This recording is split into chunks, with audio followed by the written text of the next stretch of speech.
तो गाइज आज मैं जिस मानवा को एक्सप्लेन करने के लिए जा रहा हूँ इसका नाम पेयरलेस मार्शल स्पिरिट है, जिसे कि एक्सप्लेन करने के लिए मुझे मेरे एक सब्सक्राइबर ने बोला था। लेकिन ये जो मानवा है ये एक पेड़ मानवा है और इसे बाय करने में मुझे काफ़ी खर्च करना पड़ा है, तो इसीलिए मुझे आप लोगों का काफ़ी ज़्यादा सपोर्ट चाहिए होगा इस मानवा में। तो एपिसोड स्टार्ट होता है और हम एक सेक्ट को देखते हैं जिसका नाम किन्यून सेक्ट होता है, जो कि ग्रेट किन एम्पायर के अंदर आता है। और अब हम किन्यून सेक्ट के अंदर देखते हैं जहाँ पर कि जो एक बंदा होता है वो चिल्लाते हुए किन्यून सेक्ट के लीडरों से बोल रहा होता है और वो उनसे चिल्लाते हुए बोलता है कि आखिर क्यों तुम मेरे मास्टर की ग्रेव को सेक्ट के अंदर नहीं बनाने दे रहे। और वो लड़का इस तरह से चिल्ला ही रहा होता है, लेकिन तभी एक सोड आकर उस लड़के के पैरों के पास गिरती है और जिसने वो सोड फेंकी होती है वो चिल्लाते हुए उस लड़के से बोलती है कि अगर तुम चाहते हो कि तुम्हारे मास्टर की ग्रेव को सेक्ट के अंदर बनाया जाए तो मैं तुम्हारी इस विश को पूरी करने के लिए तैयार हूँ, लेकिन अगर तुम चाहते हो कि तुम्हारी इस विश को पूरा किया जाए तो पहले तुम्हें इस स्वॉर्ड को उठाना होगा और इस स्वॉर्ड को उठाने के बाद तुम्हें मुझसे फाइट कर मुझको हराना होगा।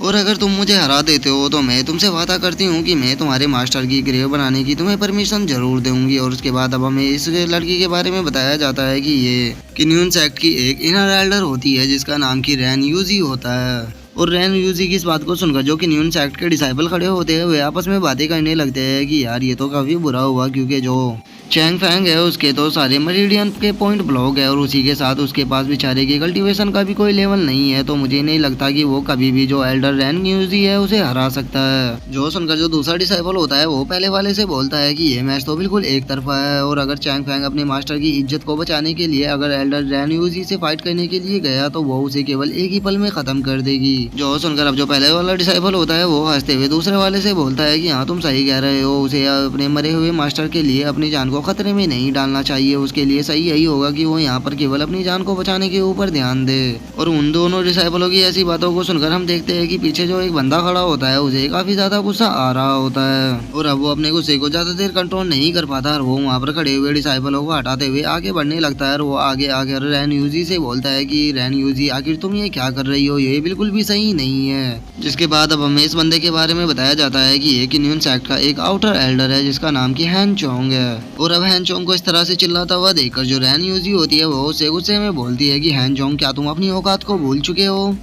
अगर तुम्हारी बात की जाए तो तुम एक आउटर सेक्ट के एल्डर हो, लेकिन अगर वहीं मेरी बात की जाए तो मैं इनर सेक्ट एल्डर हूँ, तो इसीलिए तुम्हें कभी भी अपनी औकात को नहीं भूलना चाहिए और तुम्हें याद रखना चाहिए कि तुम्हारा प्लेस क्या है। और रैन यूजी की इस बात को सुनकर जो हैन चोंग होता है उसे बहुत ही ज़्यादा गुस्सा आने लगता है, लेकिन वो अपने गुस्से को दबाते हुए जो रैन यूजी होती है उसे ग्रीट करते हुए बोलता है कि एल्डर रैन यूजी मेरी इस गलती के लिए मुझे माफ़ कर दीजिए, लेकिन मैं आपसे कहना चाहता हूँ कि आप जो भी कर रही हो वो सही नहीं है, क्योंकि आप भी जानती हो कि जो हमारे सीनियर किंग थे वे क्रिप्ट इसीलिए हुए थे क्योंकि वे आपकी जान को बचा रहे थे। अगर वे आपकी जान को बचाने के ऊपर ध्यान नहीं देते तो उनके साथ में वो सब कुछ नहीं हुआ होता,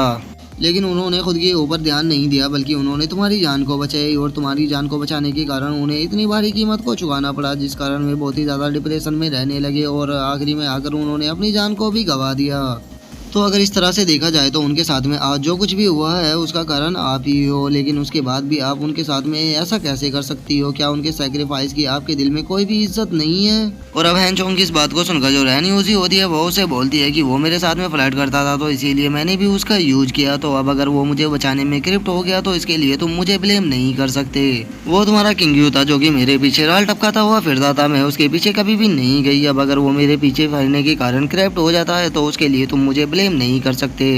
और वैसे भी अब तो जो किंग है वो तो हमारी ही चुका है, तो अब उसके लिए मुझे ब्लेम करना बंद करो, तुम उसके साथ में मुझे मिलाकर मेरी रेपुटेशन को खराब कर रहे हो। और अब रैन यूजी की इस बात को सुनकर जो चैंग फैंग और एल्डर हान चोंग होते हैं उन दोनों को बहुत ही ज्यादा गुस्सा आने लगता है, लेकिन जो रैन यूजी होती है वो यहाँ पर भी नहीं रुकती और वो चैंग फैंग के मास्टर की बेइज्जती करते हुए बोलती है कि वो किसी भी काम का नहीं था, वो मेरे पीछे रावल टपकाता हुआ फिरता था, तो फिर तुम उसके लिए मुझे ब्लेम कैसे कर सकते हो? वो बिल्कुल कैरेक्टरलेस इंसान था और ऐसे कैरेक्टरलेस इंसान के लिए तुम चाहते हो कि हम सेक्ट के अंदर ग्रेव बनवाए? सच में ये तो हमारे सेक्ट के लिए पूरी तरह से बर्बादी होगी, ऐसे इंसान के लिए हमारे सेक्ट में कोई भी जगह नहीं है। और अब रैन यूजी की इस तरह की बातों को सुनकर जो चैंग फैंग होता है उसका गुस्सा सातवें आसमान पे पहुंच जाता है और वो चिल्लाते हुए रैन यूजी से बोलता है कि चुप हो जाओ, मैं किसी को भी इस तरह से अपनी मास्टर की बेइज्जती नहीं करने दे सकता।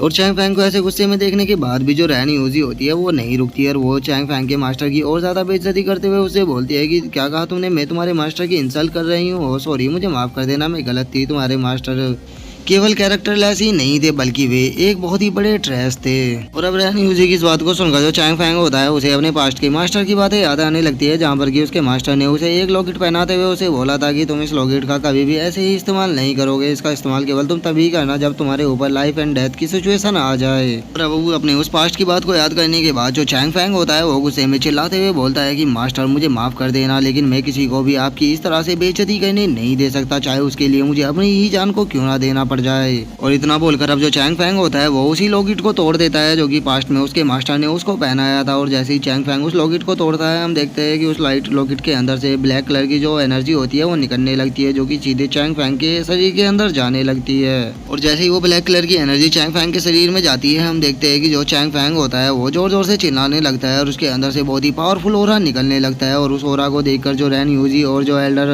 हैंग चोंग होते हैं वो अपने मन में सोचते हैं कि ये ओरा ये तो बहुत ही ज्यादा पावरफुल है। जिसके बाद हम चैंग फैंग को देखते हैं जिसके अंदर से कि रेड कलर का ओरा निकल रहा होता है और जो चैंग फैंग होता है वो देखने में भी बहुत ही ज्यादा खतरनाक लग रहा होता है। और उसके ऐसे रूप को देखकर वहाँ पर जो डिसाइबल खड़े होते हैं वे भी सभी भी बहुत ही ज्यादा डरने लगते हैं और वे डरते हुए बोलते हैं कि चैंग फैंग एकदम से इतना ज्यादा पावरफुल कैसे हो गया। और वे डिसाइपल आपस में ये सब बातें कर ही रहे होते हैं, लेकिन तभी हम चैंग फैंग को देखते हैं जो कि अपने पास में रखी हुई स्वॉर्ड को उठाता है और वो स्वॉर्ड को उठाने के बाद एक पल में ही अपनी जगह से गायब होकर सीधे जो रैन यूजी होती है उसकी तरफ अटैक करने के लिए जाने लगता है। और वो उसकी तरफ अटैक करते हुए उससे चिल्लाते हुए बोलता है कि तुम्हारी हिम्मत कैसे हुई मेरे मास्टर की बेइज्जती करने की, मैं तुम्हें आजिंदा नहीं छोड़ूंगा। और चैंग फैंग के शरीर से इतना पावरफुल ओरा को निकलता हुआ देखकर जो रैन यूजी होती है वो भी बहुत ही ज्यादा शौक हो जाती है और वो अपने सामने एक शील्ड को बनाते हुए बोलती है कि नहीं ये सही नहीं है, मुझे जल्द से जल्द इस शील्ड को बनाना होगा। और वो ये सब बोल ही रही होती है, लेकिन तभी हम देखते हैं कि जो चैंग फैंग होता है वो उसके पास पहुंच जाता है और वो अटैक कर उसकी शील्ड को एक ही बार में तोड़ देता है, जिसे देखकर अब जो एल्डर हैंग चोंग होते हैं वे बहुत ही ज्यादा शौक हो जाते हैं और वे शौक होते हुए बोलते हैं कि चैंग फैंग नहीं रुक जाओ।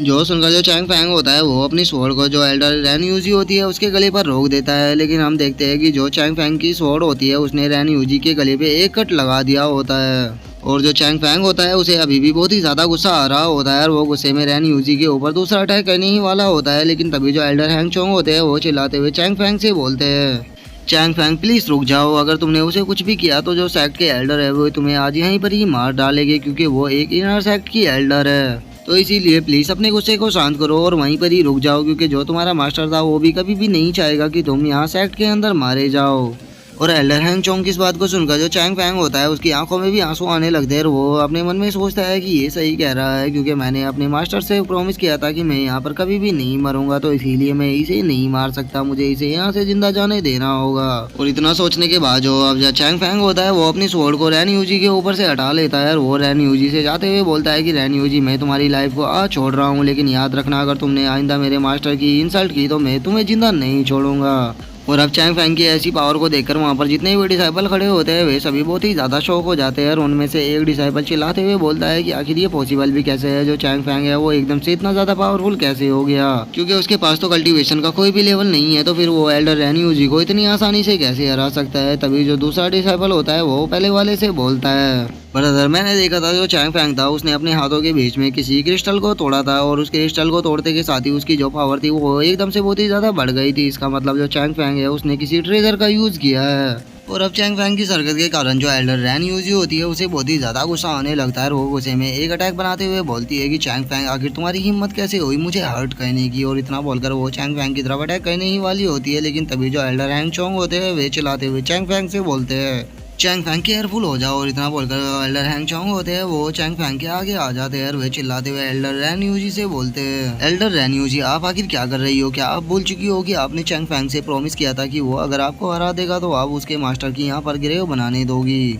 और चूंकि अब चैंग फैंग ने आपको हरा दिया है तो आप अपने प्रॉमिस से पीछे नहीं हट सकती। आपको नहीं बोलना चाहिए कि आप एक इनर सेक्ट के एल्डर हो और हम सभी ने आपको देखा है कि आपने चैंग फैंग से प्रॉमिस किया था। और एल्डर हैंग चोंग की इस बात को सुनकर जो एल्डर रैन यूजी होती है उसे बहुत ही ज़्यादा गुस्सा आने लगता है और वो गुस्से में कुछ बोलने वाली होती है, लेकिन तभी जो वहाँ पर डिसाइपल खड़े होते हैं वे सभी भी चिल्लाते हुए एल्डर रैन यूजी से बोलने लगते हैं एल्डर रैन यूजी एल्डर हैंग चोंग सही कह रहे हैं, आपने वादा किया था कि अगर चैंग फैंग आपको हरा देगा तो आप उसके मास्टर की ग्रेव बनाने दोगी, तो आप अपने वादे को पूरा कीजिए। और अब उन डिसाइपलों की बातों को सुनकर जो एल्डर रैन यूजी होती है उसे और भी ज़्यादा गुस्सा आने लगता है, लेकिन वो अपने गुस्से को दबाते हुए बोलती है कि चूंकि मैं एक इनर सेक्ट की एल्डर हूँ तो मैं अपने प्रॉमिस से पीछे नहीं हट सकती।